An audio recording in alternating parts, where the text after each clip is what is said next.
morning, everyone. Good morning. Thank you. Thanks for inviting Eleanor and the church. It feels quite an honour to come and address you all, and hopefully, I'll share some of the knowledge I have. I'm by no means a specialist in diabetes. I'm just a GP working in Hatfield.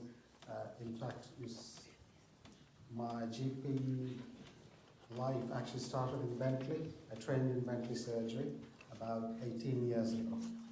So, I've worked through, and I also work at the ICB as a GP clinical lead for long-term conditions, covering include respiratory conditions, diabetes, palliative and end-of-life care, etc.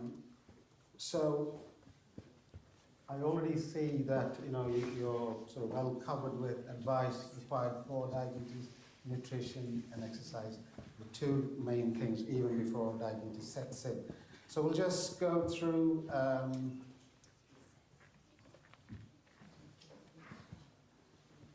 here's a presentation.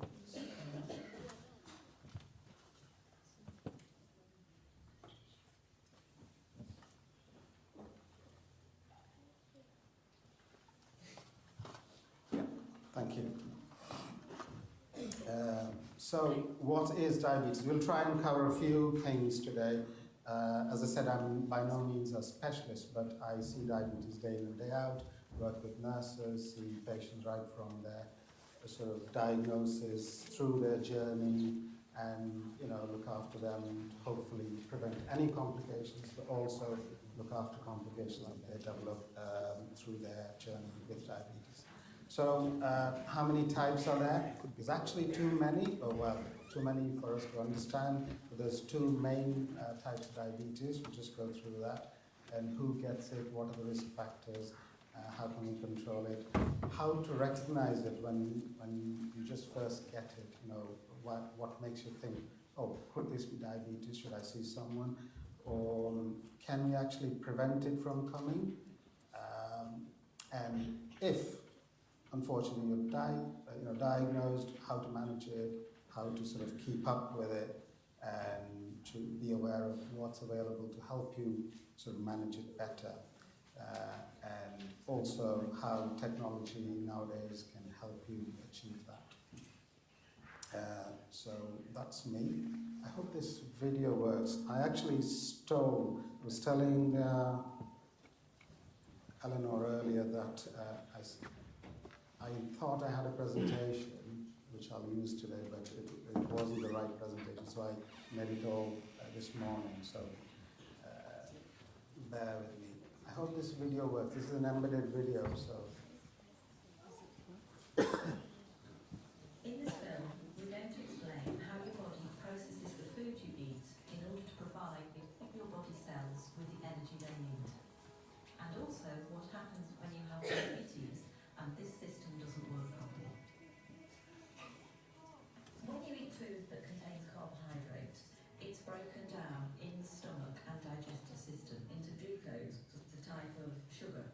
We need glucose from food because that's what gives us energy. Carbohydrate-containing foods are things like starchy foods, sugary foods, milk and some dairy products, and fruit. This glucose then moves into the bloodstream and your body detects that the blood glucose level is rising. In response to that, the pancreas, which is a little gland that sits just underneath the stomach, starts to release a hormone called insulin. And it's insulin that helps our body get the energy from the food we eat. The bloodstream then takes the glucose and the insulin to every cell in our body that needs it. To make this easier to understand, let's look at muscle cells. At the muscle cells, it's insulin that allows the glucose to get into the cells where it can be used for energy. It's a bit like insulin as a key unlocking the door to the cells so the glucose can get in. That way, the blood glucose level starts to drop. But the blood glucose level can be topped up at any point by the liver eating extra glucose that it has stored. The blood glucose rises again, and again, the pancreas produces more insulin to move with that glucose through the bloodstream to the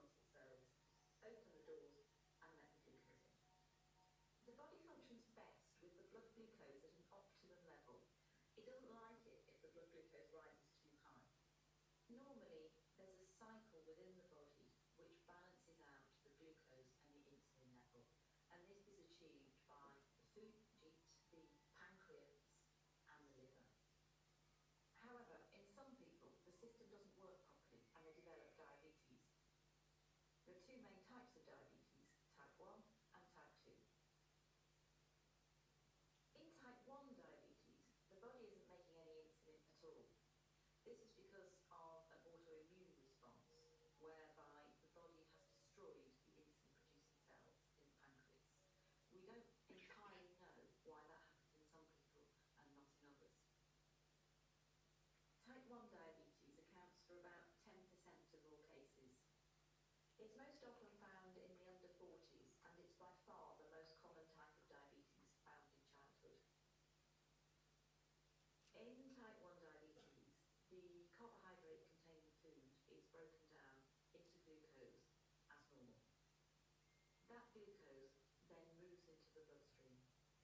Normally, the body would produce insulin to let that glucose into the cells, but in type 1 diabetes, there is no insulin being produced, so the glucose can't get into the body cells at all. So the level of glucose in the blood rises and rises. The body tries to lower the level of glucose, tries to get rid of the glucose through the kidneys. That's why people who have undiagnosed type 1 diabetes tend to go to the toilet a lot to pass urine. As the kidneys filter the glucose out of the blood, they also take a lot of water with it. So the person with diabetes will get very thirsty. The urine contains a lot of glucose, and that creates an environment where it's quite easy for bacteria to thrive. So it's also quite common to get thrush or genital itching. In the same way, the blood contains a high level of glucose as well. So more bacteria than usual will tend to breed in flesh wounds, and they might be slow to heal. Glucose can also build up in the lens at the front of the eye, causing the liquid in the lens to become cloudy. That can mean that some people with undiagnosed type 1 diabetes can have blurred vision. Because the glucose can't get into the cells to be used for energy, somebody who's got undiagnosed type 1 diabetes is going to start very tired, lethargic, and unable to sort of go about their normal daily routine. But the body still needs an energy source in order to work properly. So what it does is it starts to break down its fat stores, and that can lead to weight loss. So the main symptoms of type 1 diabetes are going to the toilet a lot, thirst, thrush or genital itching, slow healing of wounds, blurred vision, tiredness, and weight loss. Symptoms generally happen quite quickly, often over a few weeks, and can be reversed once the diabetes is treated with insulin. Type 2 diabetes accounts for about 90% of all cases in the population. It's most common in the over 40 age group in the white population, and in the over 25 age group in the South Asian population. Type 2 diabetes is a little more complex because there's slightly more processes at work. Either the body isn't producing quite enough insulin, or the insulin it is producing isn't working properly. That can be due to being overweight, because a buildup of fat can stop insulin doing its job properly, but it can also happen in people on a healthy weight. So in type 2 diabetes, the carbohydrate-containing food is broken down into glucose in the stomach and digestive system as normal. That glucose then moves into the bloodstream. The pancreas starts to produce insulin, which moves with the glucose through the bloodstream to all the cells which need glucose for energy. However, the glucose can't always get into the cells because the locks to the cell doors have become furred up with fat deposits. That means that the insulin can't open the cell doors properly. So the level of glucose in the blood continues to rise. In response to this, the pancreas produces even more insulin. So the blood glucose levels continue to rise and the insulin levels continue to rise. This situation is further complicated by the cells, which are desperate for energy, sending out emergency signals to the liver, release stored glucose. The blood glucose level goes up, and the pancreas produces more and more insulin until it can't cope anymore, and eventually it can wear out.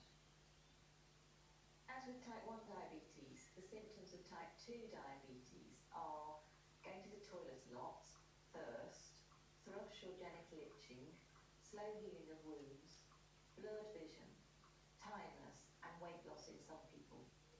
The symptoms for type 2 diabetes come along very slowly, and some people don't have any symptoms at all. So for that reason, people can live with type 2 diabetes for up to 10 years before they realise that they have it. Type 2 diabetes can be treated in a number of different ways. Initially, it may be sufficient to make changes to the food you're eating and to take extra physical activity or lose any weight that may be appropriate. But type 2 diabetes is a condition and most people will need some form of medication to treat it.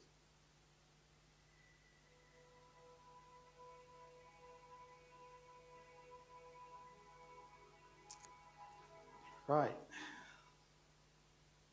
Thank you, everyone. I'll see you later.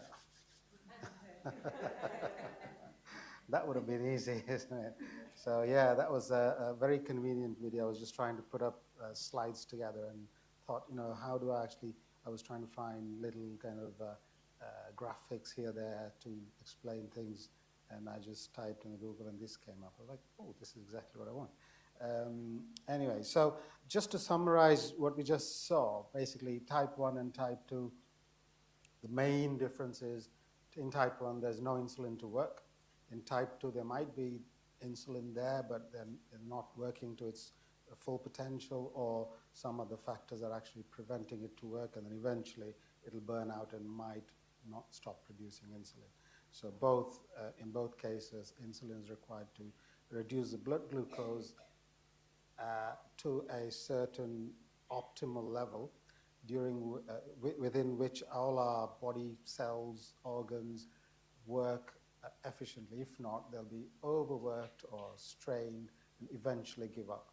We'll go through the complications a little bit later.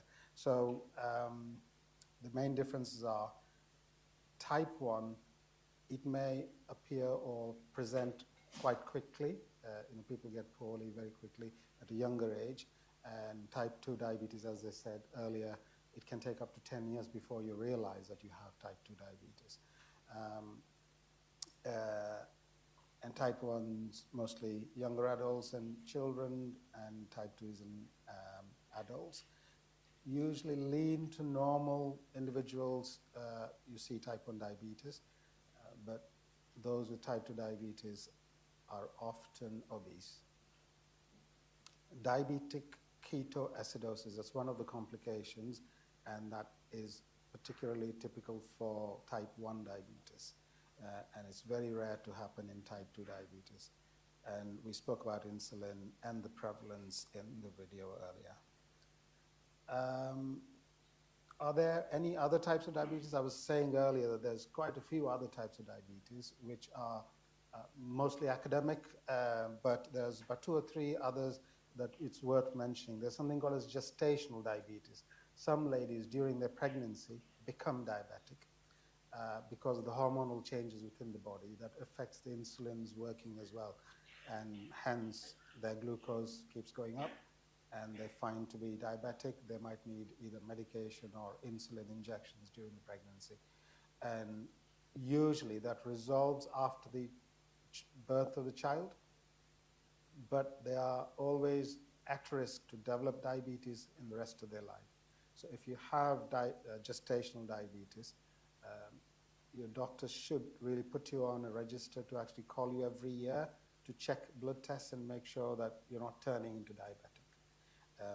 And also it's worth kind of being aware of all symptoms and yourself to reach out for doctors or your nurses in the GP surgery to say, I could be diabetic, can you check me? And they'll do that for you. That's the main thing. There's other diabetes that is actually induced by some medications, some medical conditions that might need high-dose steroids on a long-term basis can induce diabetes. Often it is reversed when that thing is stopped, when the steroid medication is stopped. And then there's something called as MODY and type 3C. Type 3C is basically, they call it type 3 because it's a diabetes caused after any problems with the pancreas. That is the gland that actually produced insulin. If there's some disease or problem that actually damaged or destroyed pancreas, so they can't produce insulin anymore, hence they'll develop a diabetes following that. Right, so up to there, how are we doing? Is that too much information, the pace, or any questions? I just want you to sort of, throw questions at me. Don't let me off that easy. No? Right, great. So let's carry on. So how or can we prevent diabetes? Yes, as we said, mostly we can prevent diabetes. As we said, type 2 diabetes is about 90% of the prevalence. Type 1, there's little we can do because it's mostly genetic and some other causes that are out of our control. So type 2 diabetes, yeah, as I said, you already are aware of nutrition, exercise, which is the two main things, weight loss, lifestyle, reduce alcohol and smoking. There's a significant reduction in risk of developing diabetes if you lost about 7 to 10% of weight from your baseline. Also be aware of family history and medical history of yourselves, like say, for example, if there's close relatives, first-degree relatives who are diabetics, or if you had gestational diabetes, or if you're on long-term steroid courses, always be aware of actually checking for diabetes constantly or at appropriate times so that you pick it up early and then actually put something in place. And I think there's a talk after this with Healthier You, which will talk about a bit of lifestyle changes to prevent becoming diabetic, particularly if you are already diagnosed as a pre-diabetes. Is that right? Yeah. Right. And there's another risk factor that I didn't mention. I think a lot of us in this room have that risk factor, which is some ethnic groups like South Asians, Caribbean, African, and Black African communities. They have much higher risk of actually developing diabetes. All other factors given exactly the same, these ethnic groups have much higher risk to develop diabetes. So all the more reason to be more aware of symptoms and seek out for help earlier. Right. What can diabetes do? I mean, yeah, we don't control it. The sugar keeps going up, and as the video showed, all the organs will be working, overworking, be under strain.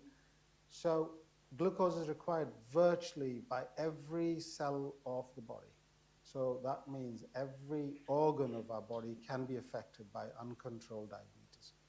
Start from hair, probably doesn't work, affect hair, but right from the brain, it can actually increase the risk of strokes, it can increase risk of dementia, and if you just come down a little, eyes, like it explained, blurring of vision, early cataracts, and retinopathy, that there's problems with. That's why when you're diagnosed with diabetes, you're first referred to eye screening. So every year you're called for a sort of a camera test on your eyes to make sure that they're not progressing on to the complications of diabetes. And then if you come down a little bit, heart, it can affect your heart, it can cause heart attacks. All the blood vessels can be at a higher risk of furring up and actually poor circulation. Your kidneys can develop what is called as nephropathy and eventually fail. The nerves can develop neuropathy, which can lead to symptoms like tingling, numbness, pain in the limbs. And feet and lower limbs as it explained earlier, because the blood sugar leads to delayed healing of the wounds. Also, with the nerves being damaged, you don't feel the sensation very well. You are at a higher risk of actually developing wounds. And if the wound doesn't heal well and the diabetes is not under very good control, it can lead to non-healing ulcers and might even lead to needing to kind of chop the leg off, called as amputation. And also, as we spoke earlier, diabetic ketoacidosis, that's the metabolic complication when blood sugars stay high for too long. The body produces certain toxins that keep building up, and it can make you quite poorly, with pain in the tummy, dehydration, headaches, and you might just lose consciousness. It's quite one of the serious complications of diabetes. That sounded very doom and gloomy. But that is, remember, it's complications. That means if you don't control diabetes, these can happen. Not that everybody who has diabetes will eventually one day have all this. No, not at all. So, any questions? No. Oh, yes, please. Oh, thank God.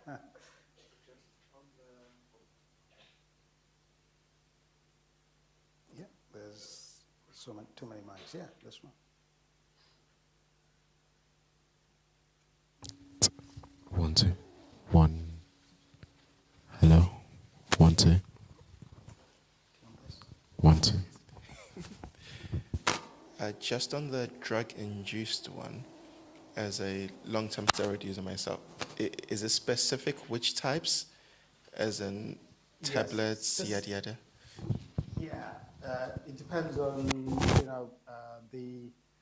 every steroid will increase risk, but there are certain steroids like respiratory, like asthma, COPD inhalers, very, very high doses and very frequent use slightly increase the risk, but it's more so systemic, like oral steroids, like tablets, prednisolone, hydrocortisone, dexamethasone, those kind of tablets for various conditions. They increase the risk of drug-induced diabetes. Does that help? Yeah. Often, if that condition, that what you're using that for is temporary, like say a few months or something, and then that condition resolves and you come off and mind you, it's very important not to come off the steroids without medical supervision. It needs to be very gradually weaned. It never must be stopped suddenly. It can cause quite serious complications. All right, please.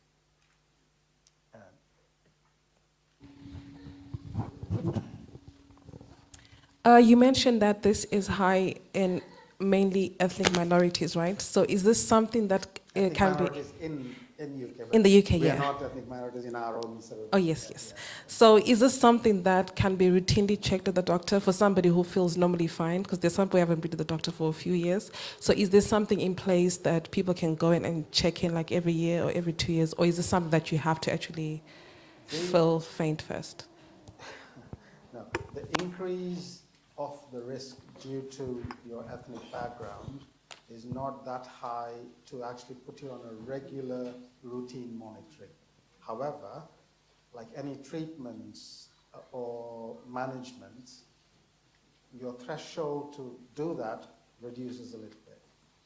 Not particularly for monitoring, but that doesn't stop you from actually going, and if you are concerned, if you do wonder if you have diabetes or not, it shouldn't stop you going and speaking with your GP or your nurse, and they'll assess you and say, yeah, yes or no, yeah, we can check it, or no, this doesn't sound like it, don't worry about it, whatever, they'll advise you accordingly. But there's no need to put you on a regular yearly blood test, for example. Thank you. All right. My question is there a particular reason why the ethnic minorities have got it bad in terms of the risk factors? I don't know is the honest answer, and that goes back to my disclaimer that I'm not a specialist. But no, I think it's a lot to do with the genetics. and probably historical kind of generations of our lifestyles and living habits, and I don't know whether we're bigger carbohydrate consumers. I don't know. But no, don't quote me on this. All right. Anything else? No. Thank you. Right. If you do unfortunately become diabetic or get diabetes, how does it affect you? I mean, it's a life-changing diagnosis for anybody who comes to know that they're diabetic. It affects quite a lot of areas of your life. First of all, like you'll feel all that doom and gloom, like all the complications that I mentioned. Everyone will throw things at you. You have appointments for eye screening. Your GP calls you. They'll say repeat blood tests, and they say, oh, you didn't drop the urine sample. Oh, you have a HCA, healthcare assistant appointment as well. You missed that. You didn't come this. Oh, you didn't pick up your prescription. Oh, I've run out of medication. You don't know how to actually order them because you never had medications before. So it's a lot changes. It is a big thing. So apart from the symptoms and the complications from diabetes, it does affect a lot of people mentally as well. People start to feel a bit kind of losing steam and losing purpose and this, or everything's a big task because it does change a lot of things. It does take a lot of your time, effort to manage your diabetes. And socially, it can impact, what you eat, where you can go, depending on what type of diabetes. You'll have to watch what you eat. You have to ensure that you have some exercise. If you're very busy with your work, you'll have to adjust work-life balance. If you are a traveler or if you're a HGV driver, for example, you'll have to make sure that your DVLA is informed, or if you're on insulin, even that your DVLA needs to be informed if you're a driver, and quite a lot of things. And like religiously, say for example, Lent, or Muslims going through Ramadan, they have to fast, and that can impact how they can safely fast or not, or they can obviously speak to their healthcare professionals who can advise how to do it safely. And there's a lot of resources and help out there. Diabetes UK is a brilliant resources. And then legal, every time you take out an insurance, you're traveling, the insurance not worth the papers written on if you didn't actually declare everything that you have. And you must declare this. This is one of these significant diagnoses. You must tell them. Yeah, so it does impact. However, it's worse at the beginning, just to get used to everything, like any change in life. For example, teenagers, they go through such a stage in life because every part of the body is kind of responding to a major shift of hormone profiles, and it feels like they are grumpy, they are that, they are this, but they're going through a change. Same way menopause on the other end, and like that, adapting to something new lifestyle, new mental, social, and physical state of your body. You need to kind of understand that. So if you have a diagnosis, what can NHS do for you? I mean, right from, I'll just take you through a journey of somebody who's just thought, I'm very thirsty, doctor. I'm waking up for a week about 3 or 4 times, and I never used to do that, and whatnot. And oh, my dad's a diabetic. You just come to a GP, say, okay, we would ask something else, and check you over, and then say, can you do some blood tests? Blood tests come back as yes, you probably are diabetic. Then what happens is they'll send you to a nurse who will probably do a few basic investigations, urine test, blood pressure, height, weight, BPs, and also put you on a register. That's the most important bit. GPs have registers, like where if you're diabetic, you're under a diabetic register. What that means is that every year or whenever that frequency requires to be, you'll be automatically called for a review appointment. And that's one takeaway message from today would be, please respond to communications from your healthcare professionals, your GPs or hospitals if you're under hospitals. It's very, very, very important.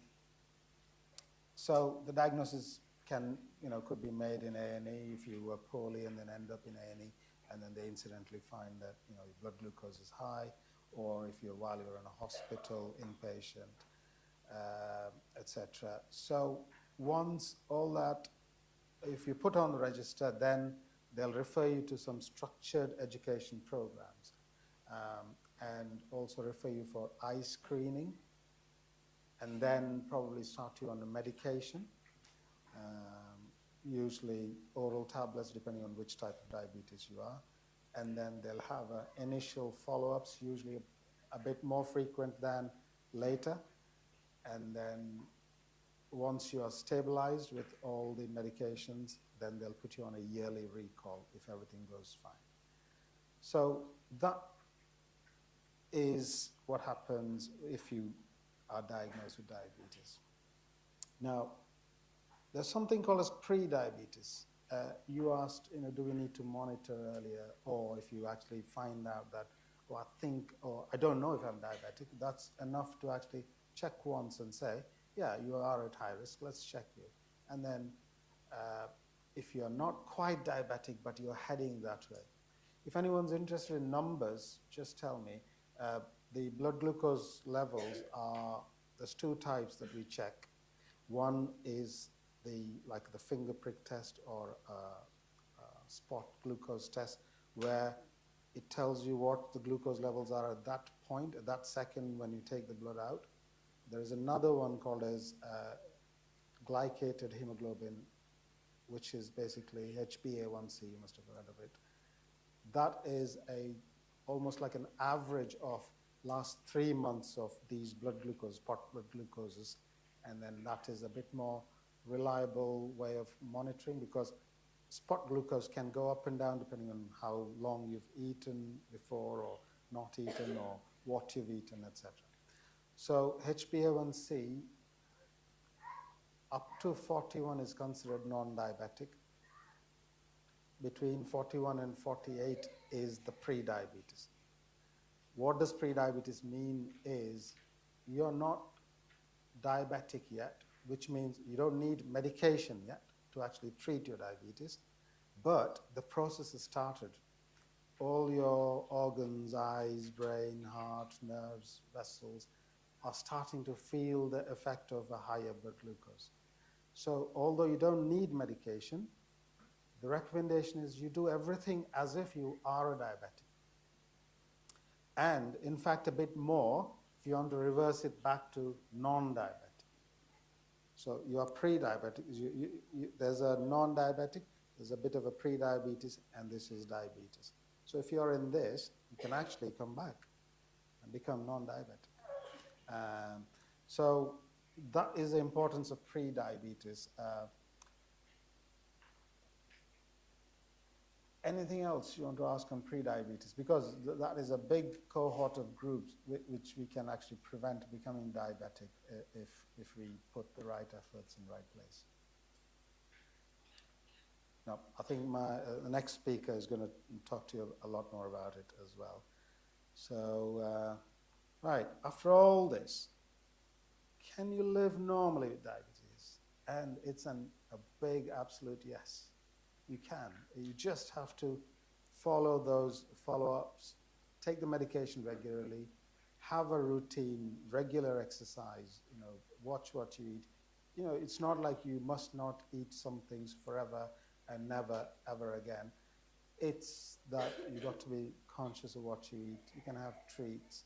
You can, you can sort of build up your credits to actually then spend it on a treat sometimes, There's all sorts of dietetic advice you can get from professionals. And, NHS helps by sending you reminders. All you have to do is, you don't have to remember everything. You just have to follow the appointments and advice. And there's a lot of technology now available, apps and things like that to kind of monitor your glucose and sort of see the trends and get some advice, etc. That's the very basic I could just cover. And that's the end of my talk today. Is there anything else? Oh, sorry, yeah. Would you like to take the mic?